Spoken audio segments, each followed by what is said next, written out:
देखिए, केंद्र सरकार ने एक्साइज ड्यूटी कम की है, हम भी उसको एग्जामिन कर रहे हैं। कुछ राज्यों से भी पता चला है कि उन्होंने भी वैट के रेट कम किए हैं। मैं ये देख रहा था कि पिछले कुछ साल में, 2-3 साल में, 4 साल में सारी दुनिया में पेट्रोल के रेट कम हुए, लेकिन केंद्र सरकार ने पेट्रोल के रेट देश में कम नहीं होने दिए। जितने जितने रेट कम होते रहे, सेंट्रल गवर्नमेंट अपनी एक्साइज ड्यूटी बढ़ाती रही। सेंट्रल गवर्नमेंट ने अगर देखें तो 15 रुपये से, जब से पेट्रोल के दाम कम होने शुरू हुए, उस वक्त एक्साइज ड्यूटी जो थी वो 15 रुपये थी 1 लीटर पे।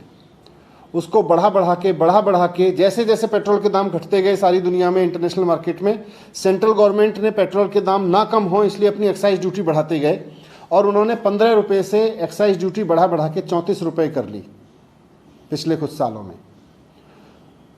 अब वो कुछ पैसे कम कर रहे हैं और कह रहे हैं राज्य सरकारें कम कर दें।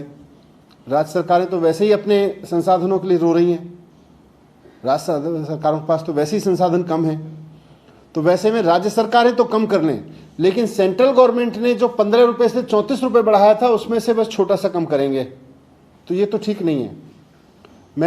हम इसको एग्जामिन कर रहे हैं, दिल्ली पे क्या फ़र्क पड़ेगा, दिल्ली क्या कर सकती है, दिल्ली में कैसा हो सकता है, उसको एग्जामिन कर रहे हैं। लेकिन मैं सेंट्रल गवर्नमेंट से भी रिक्वेस्ट करूंगा कि आपने जो ये 15 रुपये से इतनी बेहताशा बढ़ोतरी की थी एक्साइज ड्यूटी में, अब आप 5 रुपये कम करके उसका काम नहीं चलेगा, कम से कम 15 रुपये और कम किया जाए।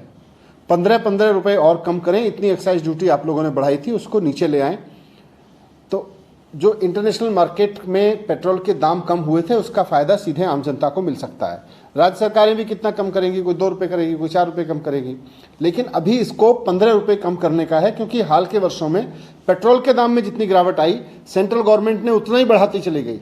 वो दाम वापस किए जा सकते हैं।